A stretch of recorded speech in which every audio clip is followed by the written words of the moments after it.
You're watching Leafs Morning Take with host Nick Alberga and former NHLer Jay Rosehill. The show starts now. All right, Rosie, I got some good news and some bad news to kick off the Tuesday edition of Leafs Morning Take presented by Bet365. Which would you like first? Oh, let's start with the bad. Get her out of the way. What do you got? With the Buffalo Sabres victory last night, the Leafs and Sabres now tied for dead last in the Eastern Conference. Oh, no. It's like the Twilight Zone, man. Like, how? How? 20 games is not a flash in the pan, and they're lucky that they're not further. We've been talking about how still close they are to the standings, but lo and behold, that's not going to last forever. Oh, there's the standings. Yeah. Oh, the screen's not big enough. Leafs? Screen's not big enough. You got to scroll. Is there a scroller button? You got to start to scroll on your scroll wheel down to the bottom. Not a good spot, but I mean, it's where they should be. But what are they, 4 points out of the wild card? It's just pathetic we're talking about this, but the reality is that is where they are. And man, do they have work to do? I'm still not giving up that she's over. I mean, not even damn near a quarter of the way through, but start playing good hockey more consistently over a span of time. You can make up those points and you can get back in this, but they haven't seen, we haven't seen any indication that they're headed that direction yet. So tonight's undercover big game. It's going to be a big game on Thursday. There's going to be a lot of big games coming up until they can crawl out of this damn thing. For those wondering, the good news is that I think 6 points separates third in the conference from 16th. It's been a bizarre year, man. It just seems like every time I tune in, a game goes to OT. I watched quite a bit of the Columbus-Montreal game last night. It was 3-2 Columbus late. Montreal ties it up, so an extra point there. And you start adding up those extra points, and that's why I think we're seeing the parity in the standings. But it is a silver lining on this miserable start for the Maple Leafs. They're not that out of it, which is a bit of a surprise considering how bad they've been to start this season, right? Yeah, they're lucky. But, those 3-point games, they don't help anybody, especially in division. But, I mean, there's no secret magic thing no one's thought about. You got to start playing better, keep the puck out of your net, play more connected, buy in, all the things that we know and that we talk about and that Treliving mentioned this morning. I can't argue with. It's just a simple thing. It's easier said than done, of course, but we all know what it's supposed to look like. The funny thing is last year they had a very similar group and they were coached by the same guy and they bought in and they had the same decor and goaltenders. So it's in there. It's just a matter of accessing it and finding it. And to be honest, I don't think that when you watch the hockey that this group has done or committed to doing the things they need to do to get out of it, which is the biggest frustration, I think, for everyone that has anything to do or any cares with this team. Our Super Chat charity partner is Sick Kids. Want to make sure that your question or comment gets on the show. Hit us up with a Super Chat. Proceeds from our Super Chat will go to Sick Kids, ranked the #1 research-intensive children's hospital in Canada and third in the world. So as Rosie mentioned, Brad Treliving spoke to the media. I know everybody's like, well, what's going on? It's just his quarterly address, his quarterly podium, and that's exactly what we got. To be honest, you guys didn't miss much. I said Mitch. You guys didn't miss much, but here's a bit, like the most important part was at the beginning. So here's how Treliving led off the press conference. I'd open it by saying, obviously, as we sit here today, we're not where we want to be or where we envision to be. Obviously, we've underperformed to this point, and I take full responsibility. I'm in charge of the hockey department. I've put the people in place on the ice, off the ice, so the responsibility lies with myself, and we start today and every day trying to get ourselves back up and going and improve where we are. There's lots of areas that we need to improve upon, and my job is working with Craig and the coaching staff and our players to get us back going and playing to a level that I believe we're capable of playing. And that was sort of the focus here the last couple of days, and as we go into tonight and beyond. Right. We're not where we want to be or where we envision to be, and I take full responsibility for that. Our record is indicative of how we've played. Accountability is a big word we use on a daily basis around these parts. So I like that. I don't think this is on the GM or the coach. I think it's on the players. But what else is he going to say, right? Yeah, I mean, there could have been more fluff in there. I don't know. People are in the comments are, some people are ripping it and saying, "What the hell was that? What did you honestly expect?" I mean, took full responsibility, didn't put anything on injuries. There's no excuses. It's on him. He's built the team on the ice and off the ice, and what else could he say? I agreed with everything that he said, and I think it's all true. I think he's, reiterated the fact that he's got faith in Berube, and so kind of snuffed out any ideas that he would be going anywhere. I like also the fact that he said everyone's waiting for the trade. Who are you going to trade? Like, trades are so hard to happen. Like, you can't even move, the fringe guys that he's been trying to move for X amount of time, and people just think that he's going to snap his fingers and make this team all better. It's going to come from within. And the meetings that they've already had in there, that's probably been part of the message, guys. No one's coming in here to save you. Like, there's nothing to wait for. It's right here within this group. You need to be better. And we believe that you can be better. I believe they can be better. I think they should know they can be better. And it's just everything he said I agree with. It's a lack of, he even mentioned, the new guys that have come in are not good enough. The effort level isn't there, which is hard to get out of a general manager or a coach. Sometimes you're usually you stay away from that, but he flat out said their effort isn't good enough and their attitude isn't good enough and their enthusiasm isn't good enough. And I couldn't agree more. And again, there's nothing left to do but have those players in that locker room wake up and do the work. Yeah, I agree. And I'm getting a lot of pushback in the chat, and understandably so, about not placing blame on the GM. All I'm adding is that it's only been 19 games. So while I see a lot of people, bringing up the Carlo trade, the Laughton trade, the offseason activity with Michelli and Waugh and Joshua, and nobody's been good across the roster. I see your point, but I don't think the sample size is large enough, at least in my world, to put this on Brad Treliving just yet. I think, obviously there's blame to go around. You don't want to put everything on the players, but I think execution has been so far off where we watch this team on a nightly basis. And I like the fact that management's seeing the same thing as we are on a daily basis. It's just been sloppy. I mean, it does not really matter who's on this roster. I think you're going to see the same results. And I was intrigued too to hear him talk about the inconsistency of effort, which that's not talked about a lot in the pro sports world, where somebody questions the effort. And this is the GM of the Toronto Maple Leafs question the effort, the consistent effort of the team. What'd you make of that, Rosie? I like to hear it. I agree with it. I've been calling that out too. You're not trying hard enough. Like, we could pull 10 minutes of D-zone clips where instead of attacking and being, having that enthusiasm or that grit or that give a shit to be covering your D zone intently, it's hands by your side, just doing a couple pumps, watching the guy. Okay, he's going around me. I think that might be somebody else's guy. It's not good enough, and it's why they've been losing. And they're not committing to anything. And again, I said yesterday, it doesn't matter what the system is if you believe in it or not. Any system can be successful if there is 100% buy-in. They're not buying into anything. And again, this isn't like, if Craig Berube just got here this year, you could start to be like, whoa, this is not working. But he was here last year when they won the division, and they were a pretty damn good team. And it's just a lack of all of the things we've mentioned from the players, full stop. And I like the fact that he did mention it, because I think it's the biggest part of the problem. There's so many response periods that you're like, okay, they're going to come out pissed off, and they're not, and they don't. And it's been their Achilles heel, and it's why they're sitting in the position they are at. It's my biggest issue with this team is, how the hell are you not willing to go and do something more after all the shit you've been through and what's happening in your market, in your city, on your team, and you're not willing to come out and do more?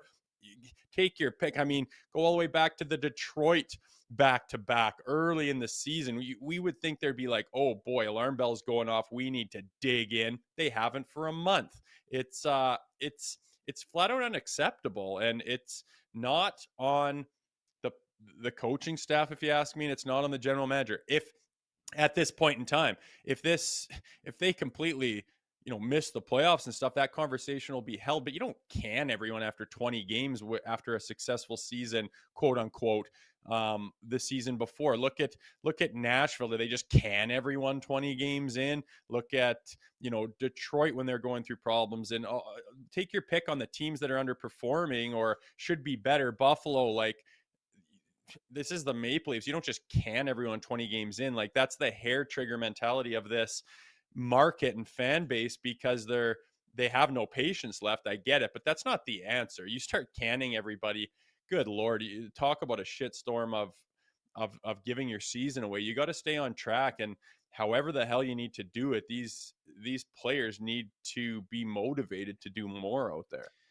Can't fire an entire team. That's the old saying in the NHL world. I think the three major points I grasped from his thoughts on the team's play through 19 games, he needs them to get back to being a connected group, which we all agree with. There's been so much dysfunction and lack of cohesion on the ice, inconsistency of effort, enthusiasm of the group. On top of that, he wouldn't use injuries as an excuse, calling a losing mentality. And he makes a good point. I mean, the entire league is banged up right now. You can't use that as an excuse. We also saw him give Craig Berube the dreaded vote of confidence, which in the NHL world, it really is a dreaded vote of confidence. But he says he believes in Craig Berube, so we'll see how this team responds in the coming days here, Rosie.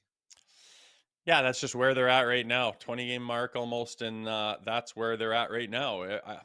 I can't argue with anything he said. Is it pretty? No. Are we happy with it? No. Are there problems? Yes, but I didn't expect any. I actually expected there to maybe be more fluff and less information. He told us where his head is at. It's in the same place that a lot of the fans are. So, I mean, and his MO is, I'm not firing everybody, and I'm always looking to make the team better with trades. We know that he's sniffing around everywhere always, and he would pull the trigger if he thinks it makes the team better. But don't sit there and wait for this blockbuster to go through and all of a sudden all our problems are fixed. It's not happening. Yeah, it's exactly what I grasped as well. On looking to make trades, Treliving said you're always looking to make your team better. The reality is that you're not trading your way out of problems. He put most of it on the group, I would say. On the new guys, there's a different level that they can get to. On lack of identity, I thought this is interesting as well. He thinks they've been too vanilla of a team, which is he was talking about the fact that he doesn't know on a nightly basis what he's going to get from that group. There has to be a consistency across the board, right? Yeah, I like that he mentioned that. I couldn't agree more. The team is vanilla. Like, what happened to getting some more snot in your lineup? And you got some big bodies in there and you wanted to change your identity. I know these guys stay away from the media, but are you telling me they don't know that? These guys that come in, like, why doesn't anyone hit? Why doesn't anyone crash or try to be intimidating? Like, you saw it at a Jake McCabe maybe a couple of times. Yeah. That's it. Like, there's so many opportunities where you could have imposed your will on a team, been really physical, got up in their face, been flying into scrums, putting them on their heels, making them second guess what they're doing out there. No, nothing. Vanilla. It's got to be one of the worst things you could be called. I remember going in to camps and stuff like that, and maybe was a little bit intimidated. I'm a younger kid, and you go into these bigger camps and stuff, and you're like, oh shit, and you kind of tiptoe around a little bit and pay my dues, and I know I'm not this guy, and I'd have a scout or someone tell me, you look kind of vanilla out there, because my game was to be intense, and if I'm not, what are you doing out there? And it's got to be the worst thing you could be called. And I 100% agree with this team, vanilla. And one of the things he said was, you don't know what to expect out of the team. You don't know how it's going to look day to day. And couldn't agree more. Like, we're sitting here making our bets at the end of the show, and what's going to happen here, what's going to happen there, who's going to step up, is it going to be a response game? We don't know what we're going to get. Sometimes, like I mentioned, you would think they would come out with such vigor because of what happened the previous game or the previous night, and it's just like, good Lord, that's what you came with? Like, vanilla is almost an understatement. And again, all the bullshit online of people saying how this needs to go and what needs to happen. And rarely is it these guys need to pull their heads out of their asses and start digging themselves out of this hole as a bloody team. They don't seem to have any of it right now. And that's the biggest thing that pisses me off, is that's in your control. No one else is going to do that for you. And they just seem unwilling. Lastly, on the injuries, didn't give much of a timeline on anybody. We did see Chris Tanev back on the ice today, which is good. Treliving said they should know more in the next week. Matthews back skating. He wasn't skating. That really shocked some people yesterday when Craig Berube's like, he hasn't skated since getting hurt, but he's back on the ice. As Dregs told us yesterday, by the way, I think best case scenario is a Saturday return for Austin Matthews, but we'll see if he trends that way. And lastly, on the goaltending, that's been a big topic of focus throughout this season, Rosie. But on Stolarz, Treliving thinks the workload caught up to him. Still has all the faith in the world in Stolarz and the Wall-Stolarz tandem, but didn't give much in terms of what's going on with Stolarz right now. Yeah, it's unfortunate. First of all, I'd be surprised if Matthews is back on Saturday. If you got my money, it's on not. I think these things go longer than you expect more often than not, especially with him. And I have all the faith in the world in the Stolarz and Wool tandem too. Like, you have no choice but to be. We know how good they can be. We know what they're capable of, and they're professional athletes, and they are probably doing their best to get back on track. And in the goaltender position, you're never too hard on your goalies. It's rare that you get called out as a goaltender. Pete DeBoer lost his job over doing it basically in a post series conference, and it's because it's a very fragile position. You lose your confidence and you play a little bit less than you're capable of, you lose games. It's that volatile, and I think it's a great step that Wool is back, and that his first outing in a tough situation, he played good and gave them a chance to win. And I think that once Stolarz gets back, and I've been vocal about waiting for the opportunity to get both those guys back to switch hit between the pipes, I think that could solve a lot of problems and start a chain reaction of them playing better defense and just better hockey in general. And you could start to talk about the fact that they are climbing out of this hole. Oh, the irony of not calling out your goalie. What transpired in October when Anthony Stolarz called up the team, and the numbers directly look at that and say there's been negative ripple effect, but we'll see when Stolarz comes back to the lineup. At any rate, we have Jamie McLennan at TSN dropping by. Speaking of goalies, we'll get his thoughts on the tandem. Joseph Woll is going to get the call tonight. He's a Missouri native, a big one here against the St. Louis Blues. So Noodles is coming up. And don't forget to check out tonight's edition of TLN After Dark with Zach Phillips. This guy has been on a rampage, folks. So for that reason alone, you got to tune in. He did a 2.5-hour post-game show the other day. He's averaging like 2 hours of post-game. You're not going to find post-game coverage like that anywhere else. So make sure you watch After Dark tonight with Zach Phillips. I think he's going to have a lot to say, win or loss here, Rosie. Well, it has been spicy to say the least. He has not been holding back. He is furious at what he's watching, and been vocal about it. So honestly, I'm hoping that they can give him a break and give him something to talk about in the positive side of things, on the right direction. We'll see. I don't want to keep doing more of the same. I really don't. Yeah. You wonder, now that Treliving had that press conference, I wonder if there's going to be a response within the room. That means nothing. They have had meetings. They have had get-togethers. They are in a different place than we are as fans, as far as responding to certain things that come out and certain things that are said. So I'm fully expecting them to be primed and ready. They have to be. But I'm not holding my breath, because, again, going back a long ways, there's been ample opportunity for them to be primed up and give a big response and have it's not just one guy. Like, you can't just have Willie pop off with 3 points tonight and everything's all better, we're on track. That's not the story here with this team. It is the collective effort and mentality of the group has been dog shit. Like, nobody has come together. And yeah, oftentimes it takes one line or one type of play and one specific person to start doing things the right way, and it becomes, a bit contagious. But again, it's not just going to be one performance pop off and we're out of this thing. It's got to be a collective group effort for as close to 60 minutes as they can get it. And we haven't seen that, even with some of their wins tonight, as Treliving even mentioned as well. Yeah, that's exactly it. I mean, it's about a process. It starts with the St. Louis Blues. So again, make sure to check out TLN After Dark with Zach Phillips directly following this Leafs and Blues game. Of course, the Maple Leafs winless in 5 games. They need this one badly, folks. At the Leafs Nation 401, hit that like button, hit that subscribe button. Leafs Won't Take, wherever you find your podcast. Make sure to leave us a 5-star review. And don't forget to visit theleafsnation.com. This opening segment is brought to you by Table Fare and Social, the perfect spot to fuel up before the game or wind down after work. Located right across the street from the arena and just steps from Union Station and the Metrolinx bus terminal, Table Fare and Social offers a wide selection of food and drinks with space for larger groups and a family-friendly atmosphere. Next time you're off to a game, check out Table Fare and Social, a downtown food hall right across from the arena for some great pregame bites and drinks. So it's the Leafs and the St. Louis Blues. And take a look at this projected roster here, Rosie. This is something special. Robertson, Tavares, Nylander, Nyes, Domi, Cowan, Michelli, Quillan, McMahon, Joshua, Lorentz, Yarncroke. So yes, a guy who's about to play his second NHL game will be the 3C for the Maple Leafs tonight. Oh man, they are very lean down the middle, and many people thought they were to start the season when everyone's healthy.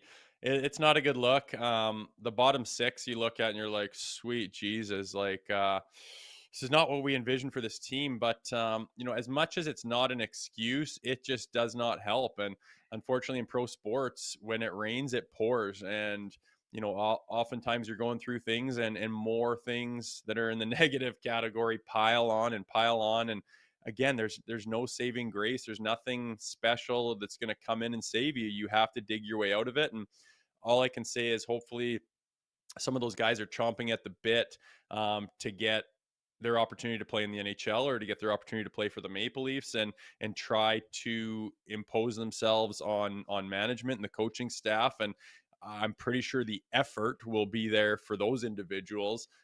You just hope that it's enough to hold their place and to do their job and to contribute to a win tonight.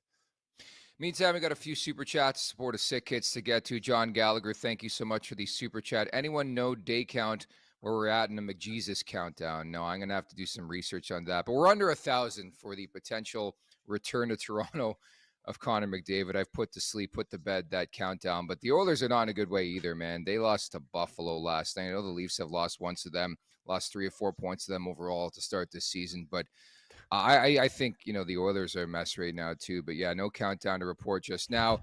Vicus Patronus 93, thank you so much for the super chat. One former Leaf I think the Leafs should seriously look at is Bunting. I think you could slot in on the second or third line with some snot. What do you think of Michael Bunting, in a reunion here in Toronto, Rosie? Well, okay, you just gave half the story. Like everyone loves to say, why don't we get this guy? Like you're only doing half of the work. Who are you? How are you getting him? How do you acquire said player? Who are you trading? Who are they saying, yes, I'll do that deal for Michael? We'll give you Michael Bunting because we love what you're offering back. I don't see it. Like, fine. Yeah, Michael Bunting. It's funny how the Leafs just constantly go around and get players back who they've had in the past, but I'm sure they could use them. They could use 100 players that are in the league right now to help them right now. I don't see them acquiring any of them. I just don't. And we need to get healthy and we need to get on the same page. That's kind of all I'm thinking about. I'd be shocked if there was any trade of any significance coming in the wire down the next couple of weeks, to be honest with you. Yeah, I think Bunting's attainable. Nashville is an absolute joke of a team right now, and I think they're open for business. I do think from the Maple Leafs perspective, he's probably the type of player I'd go after because I don't think he's going to be worth a first plus. I think he's a nice depth piece. I think the contract is affordable, and I actually think maybe it's a match. Whether it's a Michelli that goes the other way, like Michelli for Bunting. Would you do that right now? I would probably do that. I think Michelli's got potential, his vision, his passing capabilities, but the way they're playing and the way they're losing is where he is exactly the way that he has missteps in the games. It's kind of dumber, low percentage plays. It's just being caught in no man's land. It's a lack of commitment towards the D side of the puck. That type of stuff is killing the Leafs, and it's why Michelli is finding himself. He's been in and out of the lineup and bouncing around the lines and the roster and the lineup.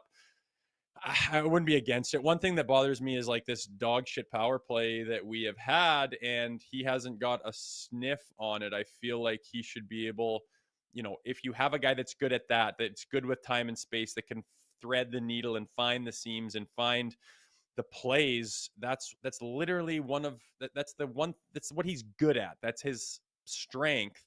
And you're not putting him in a position to try to utilize it when there's other guys that play first unit power play. I get it, but when it's not working, how, and all the jumbling you've done of lineups and combinations, how has he not got a crack on the first unit is kind of my question. Yeah, I mean, I think it's just a lack of consistency. I think there's a lot of other players ahead of him in the depth chart, but you're right. I think you almost have to play to the strengths of McLellan. And quite frankly, this is what he has been in his NHL career. It's not a shock. I don't believe should be surprised by the way it's gone through 19 games for Matias McLellan. There's going to be ups, there's going to be downs, there's going to be some shitty-ass defensive plays. Like, it's a mixed bag. Again, I always try to look at things from both sides when teams make trades. Like, okay, why did they trade this guy? Why was Utah, an upstart team, so eager to move on from Matias McLellan? We're getting our answer, okay? And I think the price was fair. I think he put up points, but is he a complete player? He is nowhere close to being a complete player. But you could say that about a lot of players in this league, a lot of players in the Maple Leafs right now, Rosie. Yeah, and it was a roll of the dice. Obviously, sometimes people get in a situation with an organization where it is just friction, everything's against the grain, and you need to move on, and the player moves on and prospers in a new environment. They rolled the dice hoping that could happen. It's not like it's on Matias McLellan, but this team's been a dumpster fire with him on it. So, I mean, I would do that trade, Bunting for McLellan, yes. Let's go. Okay, let me know when the paperwork's submitted and we can talk. But I think Bunting is more prototypical to where this team wants to be, how they were supposed to be constructed. When we got the three new players in Waugh, McLellan, and Joshua, McLellan was the one that stood out as not really part of the formula of getting some more snot and whatnot in this lineup. And I think Waugh, more so Joshua, has to be better in that area and understand what they're looking for out of him, because he doesn't seem to understand the assignment a lot of times, which is frustrating. But yeah, McLellan would be the odd man out there as far as what direction they were trying to put this team in when they made those moves, and I think Bunting would probably complement it a little bit better. So sure, let me know if that goes through. You got it. My reasoning for that is Nashville can't generate offense. How the Leafs can't either. But, I mean, they need a skill guy in that lineup, and I think Matias McLellan could definitely help out. And I get it from the other side of the equation, too. Like Shane Braun, thank you so much for the super chat. Leafs don't need to add skill, need to add speed. I think it's a fair point. Even watching that Columbus-Montreal game last night, holy shit, can Columbus move, man. So can Montreal. But Thursday night, the Jackets are in town. They just fed the Maple Leafs their dinner and lunch and breakfast a couple of weeks ago. Concerned about that game. I think from a speed point of view, like Werenski's going to have a field day. Cole Sillinger, Fantilli, like they were buzzing last night. Those are probably two of the fastest teams in the league going toe-to-toe in Columbus and Montreal. And then I tune in for a Leafs Blues game. It's going to be a lot different tonight. Yeah, well, hopefully. But yeah, it's funny. Like, speed kills us, physicality kills us, grit. Where do you stand on speed, though? Because I think the speed conversation is intriguing because, yeah, it works in the regular season, and I think it's a big asset to have in general. But there's no ice in the playoffs. Like, it really is night and day, in my opinion, at least, the product in the regular season to the Stanley Cup playoffs. And I rather, in my opinion, have a roster. I don't want to say like the Leafs because they're struggling right now, but like we envision the Leafs to look like in the playoffs, like a slower, grindy type, atmosphere team. Yeah, I was gonna say, no one's the template and the MO of all these teams trying to build a winner is not focused on speed. I mean, that was 10 years ago when everyone was getting smaller and faster and more skilled and nobody's hitting or doing anything. But inevitably you get into the Stanley Cup playoffs and you have a bunch of men playing for the Stanley Cup. They are going to shut that shit down, and you are not going to be able to get your speed and get your ice. You watch the playoff games, it's not this back and forth. Ooh, rah, rah, look at the flashiness. It's work your nuts off, be physical, be imposing, do not cut any corners, high percentage plays, and just a war of attrition. And that's playoff hockey. And that's why teams are starting to try to build like the Florida Panthers and the Vegas Knights and the teams that are starting to emerge victorious in a Stanley Cup playoff run. So again, I mean, everybody knew that this team may take a step back in the regular season in hopes of having more playoff success. Unfortunately, they've taken such a step back and they're Yeah. playing like garbage that they're not even in the playoff picture right now. I do think they can rectify this. I 100% believe that this team is better than they have been this year.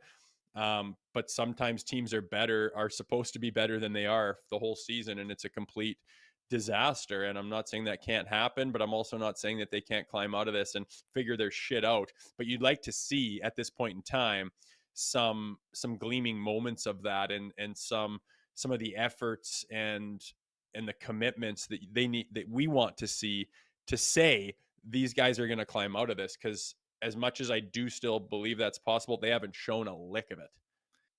Yeah, and again, possessing speed and playing fast are two different things. I think the Leafs do neither right now. Playing fast, just move the puck, and that starts with the D. Like, that's been a big story for me, is their inability to move the puck, whether it's Morgan Riley or Tanev or anybody else on the back end, and that's a lack of cohesion. Like we talked about Brad Treliving's comments off the top.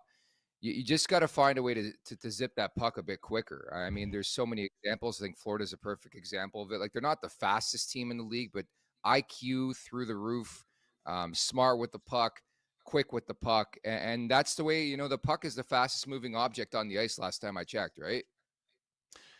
Oh yeah, I tell my youth teams, like, you're trying to skate it end to end when a guy is right there. Just snap it up to him and it's there. It's like you skating there, except it doesn't ruin everything else that's going on. You watch the Florida Panthers play at their best. Yeah. They are connected. They are on the same page. They are all buying in. You watch them. You get a guy in a bad position and his support is just flying across, knowing what he's going to do. And whether it's a chip off the wall or whatever it is, boom, the guy is there. And it was for a purpose.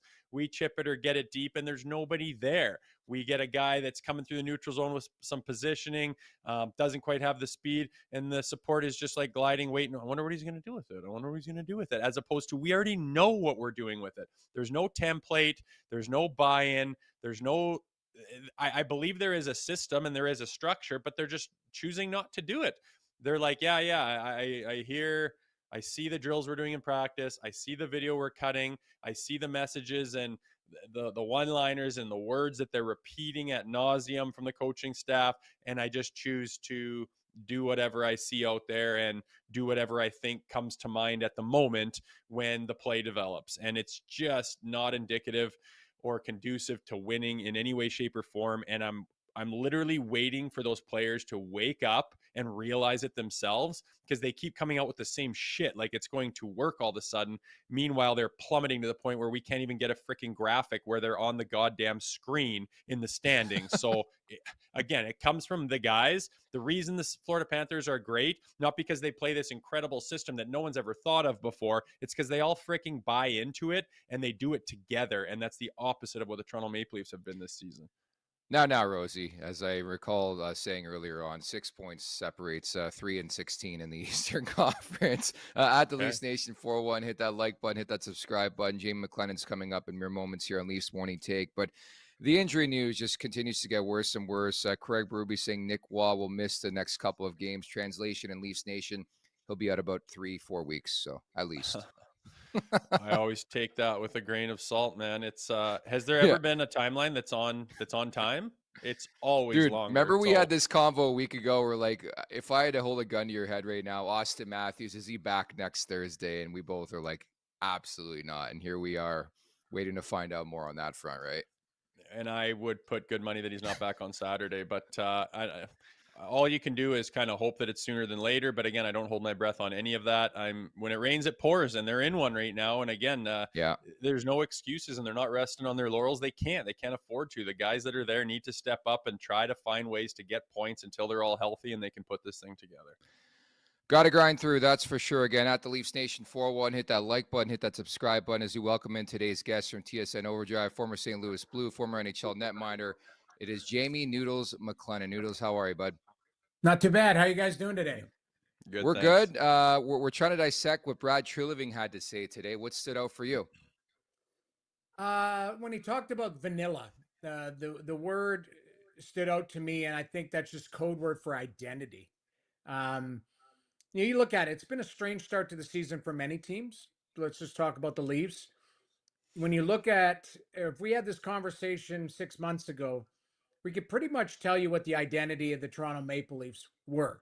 Everybody said, yeah, it's core four and, good goaltending, and Berube has this team checking tightly. But, ultimately in the regular season, we won't get to the playoffs, but the regular season, this team could outscore you. They could beat you 5-on-5. They could beat you with their power play. And their D got stingy and their goaltending was really good. So there was that identity of like, okay, how are you going to play tonight? But either way, if it's a 2-2 game, you had game breakers and somebody that could grab it and give you the lead. What's the identity of the group this year? I think that's the biggest challenge. If I did, there was lots of takeaways from what Tree said, but I think that was one of the biggest things, is saying like, well, we're a vanilla group. Okay, well, the identity hasn't been established yet, because you're not just this, run and gun, highly skilled team. What you try to have is more of a balanced team. Got the same D, which came back, which is a little bit, maybe a little older, a little slower, all of that type of stuff. That's a separate conversation. The goaltending hasn't, been the tandem, because Woll hasn't been there. Stolarz has been injured and been inconsistent. And then the forwards, they're still learning to play. And I know it's a swear word to bring up Mitch Marner, but they're learning to play without Mitch Marner, who was really good on the penalty kill, really good 5-on-5, and elite on the power play. So, it's a different team. So you can't look at it last year and go, okay, this is the same team coming back. They just minus Mitch Marner. Well, Mitch Marner was a big part of that. So they've got to find an identity. They haven't found it yet, in my opinion.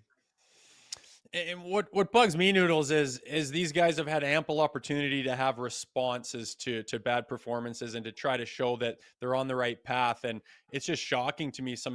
Honestly, it looks like effort and commitment and going out of your comfort zone to doing something different to rectify your problems. It's just time after time again where you think you're going to see a response, you don't. How do you take that? What are you seeing? The hardest part is, I would say, Rosie, like who's the response from? Okay, so I'll give you an example. Nick Waugh, Michelli, some of these guys are new in the organization, so they're just trying to find their footing in a new environment. Easton Cowan, Nick Robertson, are those guys the same thing? Like Robertson's just trying to be an everyday NHLer. Then you go down to like the fourth line. Lorentz isn't a guy who's going to grab it and run with it. He's more just, hey, I'm going to do my job up and down the wing. Dakota Joshua, same thing. So really what you're saying is, who's going to grab it? Well, it's John Tavares, it's Matthew Nyes, or it's William Nylander. William Nylander doesn't grab anything. What he does is he's really skilled. I was talking about him on our show yesterday. I think people interpreted it that, hey, we're bagging on the top player. He's been their best player. How are you bagging on him? What you were talking about is step out of your comfort zone. Give me a little bit more. Like, I know you can score on a breakaway. I know you can create something out of nothing with your skill, but can you win a tight battle in front of your net and keep that puck out of the net? He's capable of doing it. Maybe that's what you need to see is somebody step out of their comfort zone. And it's not Max Domi fighting a guy 8 feet taller than him, because I think that's counterproductive, because you can almost tie, you're thinking you're trying too hard. Go out of your comfort zone by blocking a big shot, by taking a big hit to make a play, by giving a big hit, by doing something that we haven't seen consistently with this group. That's where I think they start. And that's the details of the game. Craig Berube's talking about working harder, by working smarter. But again, I see it right through the league. It's not just the Toronto Maple Leafs. It's a lot of teams that are kind of just mishmatching around 500, that you see one good game, one poor game. There's not this consistent response of, hey, we found the formula of how we need to play.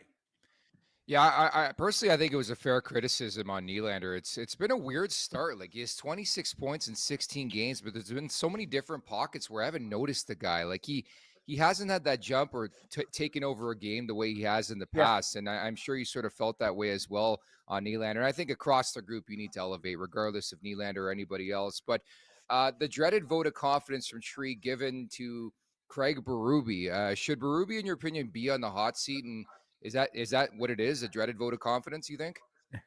Well, I don't know if it's dreaded, if it's the kiss of death or not, but Tree was right. You don't forget how to coach overnight. Tree gave him a different group. He's trying to get that group to play a certain way. I always say excuses are for losers. I say that to my kids. I say that around my house a lot. Yeah, but they do have some built-in excuses. Yeah, really. You got your number one centerman, your top pairing defenseman in Tanev, your number one goaltender has been not very good and then been hurt. So they do have, Laughton you would like to play. Like there's some guys who are banged up.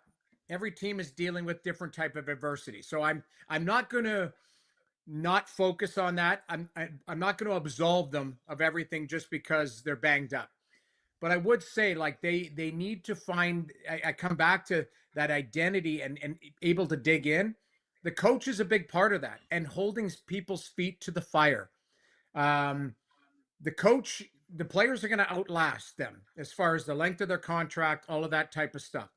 The only thing a coach has is ice time, and it's a real tough. It's a balancing act because, for example, if you don't like what I know, it sounds like I'm picking on Willie, but let's just use Willie as an example. You don't like what you see in the first period. You have the option to skip him a shift or two, and get his attention. Now, are you going to lose him in the game, or is he going to dig in and say "F you" and I'm going to take control of this game? These are the types of things we've seen. Berube go after Nylander a few times. Last game, missed assignment in the high slot. Hey, I could read his words. You're just effing standing there. That's what he said. I mean, these are things where you expect guys to dig in. I hope that is balanced through the lineup because I know what type of player I was. I was a backup. I was a guy, I had a long career, but I know I wasn't the best player in the room, put it that way. So if I see the accountability from the top, it's going to trickle down. Because I don't know, Rosie, you've seen this, Nick, you've seen this throughout your career as well. Something happens, it's like, let's change out the fourth liner. Let's change out the seventh defenseman. Those are all the guy that gets the press box. Now, we're changing the lineup tonight. It's the guys who really didn't have the impact as much. But what I would love to see is some accountability for players who are higher in the lineup and not playing that well. You can miss a shift. You can give an assignment to somebody else, and it goes noticed where it's like, okay, Max Domi's not out there. We're putting player X. Bobby McMahon's there, or Nick Robertson's going to get a roll through. These are the types of things. I think when it comes to coaching, Berube can press on those buttons a little bit more, but I'm not laying it at the coach's feet. He doesn't go out and block shots. He doesn't go out and take a hit to make the play and have the details of the game. That's where the players have to be a lot dialed in. I would say they got to own this 80%, and 20% is on the coach. Mm-hmm. Moving on to the crease, it's nice to see Joseph Woll get back in. Obviously, I think he gave them a chance to win. Stoli just simply hasn't been himself and what he proved he's capable of last year. If he gets healthy, do you think it's just as simple as getting those two back into the routine that they were in last year, where they share that crease? Do you think that's as simple as it could be to get both of them to be doing what they were doing last year? I do, because I've said this and I live this. I could play 20 games, 25 games in a season, and if it was spaced out, I could give you some pretty good minutes. But the minute you started getting into the 30s and 35 and stuff, your game erodes. Starters have a different mentality. So when I look at it, Anthony Stolar's played 34 games in the regular season last year. That's a lot. He was on pace this year to be playing like 55, 60 just because of what Joseph Woll was going through. So there wasn't, hey, one game and then 4 days off and you can reset, let your body reset, and you're right back at it. It's like, no matter how you played on a Tuesday, you're playing again on Thursday and again on Saturday and again on Monday. That's the biggest challenge. So what you just said, Rosie, you get both of them back. Now you've got, if they're healthy, and now they've got that competition. It's like, okay, it's my net Thursday, it's your net Saturday. Or if I play well Saturday and get a shutout, maybe you'll come back with me. But that's where they had that magic last year, because they were pushing each other, going, hey, I'm happy for you when you're in the net, but I'd like to play there too. So it's kind of that healthy competition. They're missing that. If they can get back to that, that's where it starts. Now you start getting the saves that you need and a couple that you shouldn't. All of a sudden, the confidence of the group is like, we can trust what's going on back there in the net. You can make a mistake, or you've got the confidence to make a play that maybe you shouldn't. And we've seen too many times this year a glaring turnover, and they eat it because it's in the back of the net instead of maybe last year that's a save, and you go, yeah, that turnover could have been scary, but the goalie bailed them out. They haven't been able to do that this year. It has been such a fascinating season to start on so many regards. Like, goaltending was just so damn good for this team last year, and it's been a different story. And of course, it starts with the Joseph Woll conversation. But I mean, in this world, we like to look back to the commentary of Stolarz earlier on this year in October. You're the former goalie. I know you've talked about this a lot in the public eye, but like, I mean, do you think Stolarz regrets what he had to say? You think it's just coincidence the numbers are what they are? And looking back, how do you think everything was handled there? Well, I don't think he regrets it because he's a fiery guy, and I don't mind the emotion. But I'm a guy who subscribes to you keep it in house because as a goaltender, you live in a glass house. The minute you start throwing stones, like, you better back it up. And all of a sudden, his play had dipped a little bit, or there was a market correction on him, and the focus is on him. When you speak up, all you do is shine a light on everybody else, but you shine a light on yourself. And then you start to pay attention to his game. It's like, maybe he wasn't at the top of his game as well. And, he's calling out. I don't know. Again, we all felt he was calling out Nylander on that play. And Nylander's going, well, I got 18 points at the time, whatever he had, right? Nylander's like, just so you remember, last game I scored in overtime, or last game I made a great play to Matthews on a 2-on-1. So I didn't like it for that thing, just because, listen, in the media and as fans, we have the right to talk about it daily, every second. And we live it, but they live it in a different way. They've got a family in that room, and brothers can argue, no problem. But I've always liked to keep things behind closed doors. I hated it when it got into the media and it became a public thing, because all it did is shine a light on what was going on. So I didn't love it at the time. I don't love it now. I believe Stolarz will come back and he'll be fine. He'll settle back into his routine and being a good goaltender. But in hindsight, he probably, if he was able to, take 10 minutes before an interview, he probably would have gone a different route, in my opinion. Mm-hmm. Yeah, it seems like there's enough spotlight in that position in Toronto. Exactly. But we're approaching the 20 game mark here. American Thanksgiving's coming down the barrel. You've had a chance to look at this team. Obviously not where they want to be, but what's your prediction? Do they pull themselves out of this, or is this a disaster season? How I would say it would be disaster if they just continued to have injuries. And then you fall into the Boston trap where you're just like, you can't dig out, and they start shutting players down instead of like getting them healthy and going back at it. Boston hit a different level last year. They lost Lindholm, which was a massive blow to them. McAvoy coming out of the Four Nations, they shut him down. They trade Marchand. They start doing a lot of that other stuff. Excuse me. But I don't look at it that way. I think they can dig out. But like Tree said this morning, he'd like to see the players that he has play to their capability. That's one thing they can control. They can play better. And it's not about scoring more, or, it's about playing as a team better. So can the goalies make saves? Can the forwards, so that the D advance the puck to the forwards? Can the forwards either score or manage the puck so they're not putting pressure on the D and coming back and helping them out? To me, I still think there's lots of runway there. And keep in mind, I've always said this and been consistent with this, so I'm not going to change my thought process. I always felt this team was a work in progress.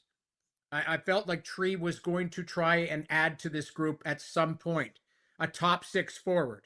If a top six forward gets pushed into there and everybody's healthy, maybe that resets and pushes guys down to where they probably should be, and they're not trying to punch above their weight. They've got decisions to make with Cowan. Cowan can be up and down all year, and that's not a bad thing. He's a good young player. Robertson, what are you going to do with him? You're looking at Jorn Krook. You've got some players farther down in the lineup that you got to figure out. Are they going to be here? Or are you going to try and move past them and bring in some other players?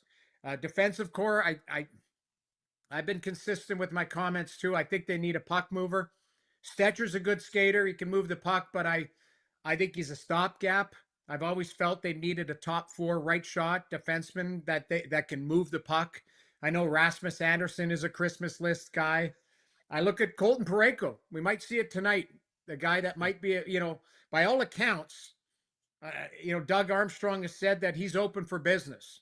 You have to think that Brad Treliving's been calling around to see what he can do to add to his group. I know he doesn't have a lot of currency, but I look at players that can help your group. I've always believed it's still a work in progress. So it's a long answer to your question, Rosie. I still believe they can come out of it, but if you get injuries and inconsistencies, and all of a sudden we're past the Thanksgiving and into Christmas, and you're tied with Buffalo at the bottom of the conference, then you got to look in a different direction. Yeah, I mean, it's pretty wild. We wake up today on November 18th. The Leafs and Sabres tied for dead last in the Eastern Conference. But again, the good news that 6 points separates third from 16th in the conference. So Noodles, great stuff. We'll see what they have tonight against St. Louis. Appreciate it.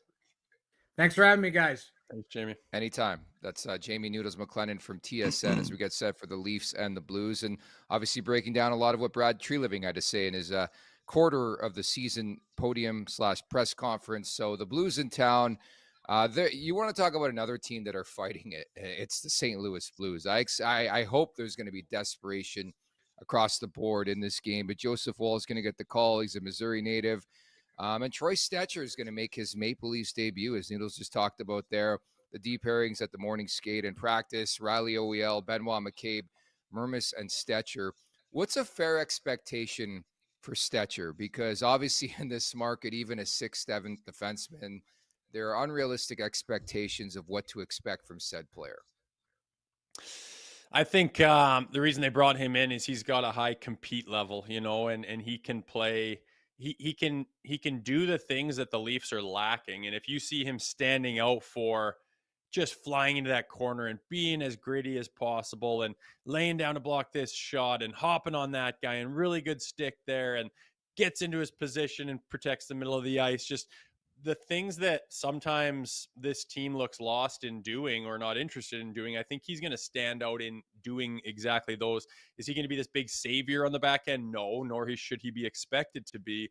But I think that what he brings to the table and why he's been able to play 500 NHL games as a smaller guy is he's got a high compete level, and by all accounts is very well liked by the organizations that he's in and the teams that he's on.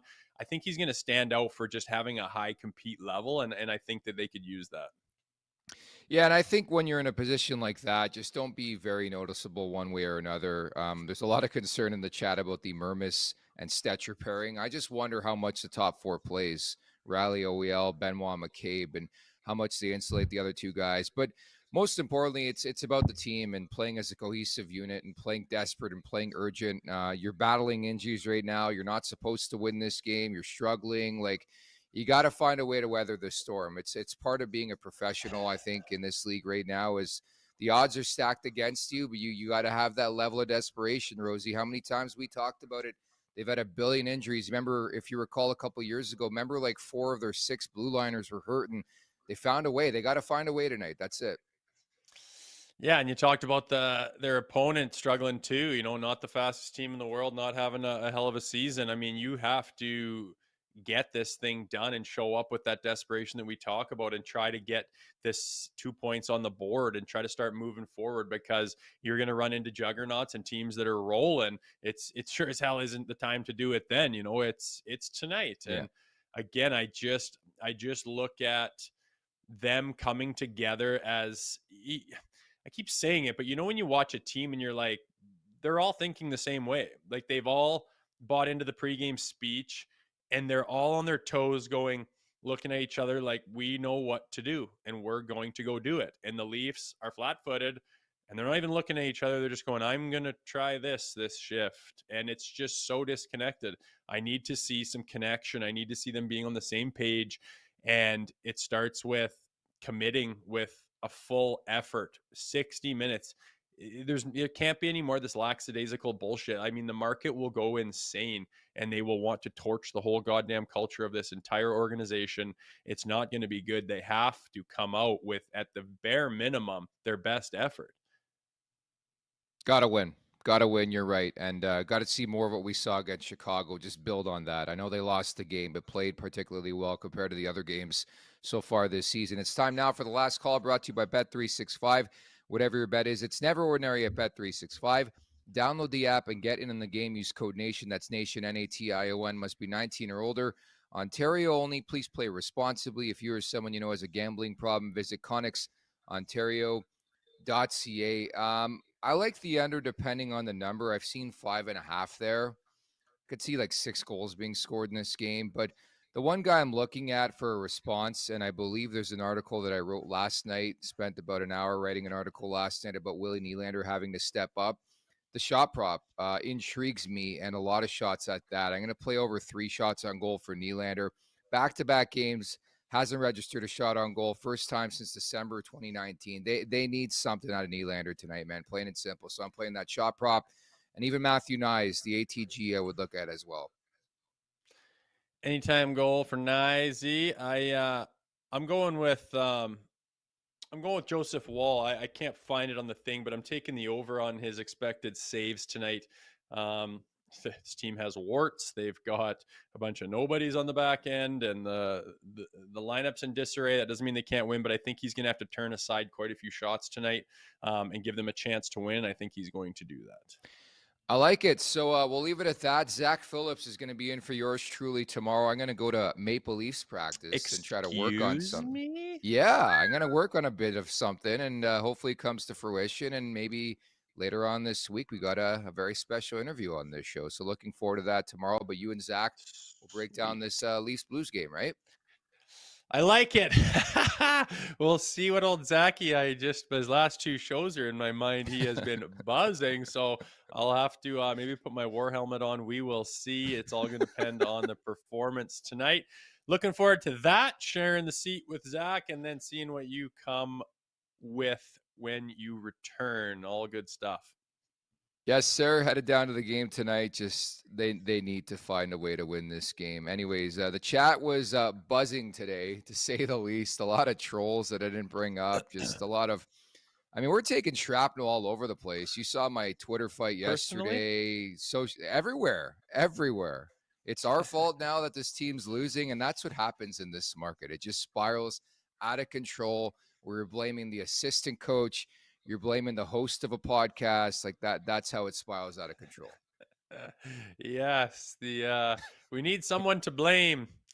Again, everyone's racking their brain on who to blame. I can't come up with anyone besides the player. And that's being a former player.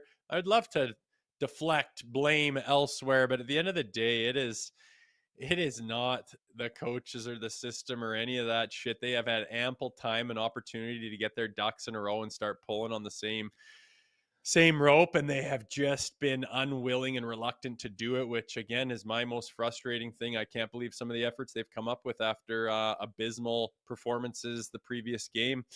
Now they're in the hole they're in. That's the only one to blame but themselves, and the only one that's going to fix it is themselves, as the players as well. So, hey, still have faith, thinking they can get it done. Like you said, you have an opponent that you could take advantage of if you want to put your shit on right and go do the work. So looking forward to the game tonight nonetheless. Will the Maple Leafs look vanilla tonight against the St. Louis Blues? Tune in to find out. That's going to do it for us. Thank you to Jamie McLennan. Don't forget the Leafs Nation After Dark with Zach Phillips directly following tonight's game. Thank you to everybody in the chat at the Leafs Nation 401. Hit that like button. Hit that subscribe button. Leafs Won't Take wherever you find your podcast. Make sure to leave us a 5-star review. And don't forget to visit theleafsnation.com. Thank you to producer Vic. For Jay Rosehill, I'm Nick Alberga. Take care, everybody. Make sure to check out more of our content right here on the Leafs Nation YouTube page. We got long-form interviews, we got clips, we got epic rants by Jay Rosehill. We simply have it all. And don't forget, you can find out much more at theleafsnation.com. Thanks so much for watching.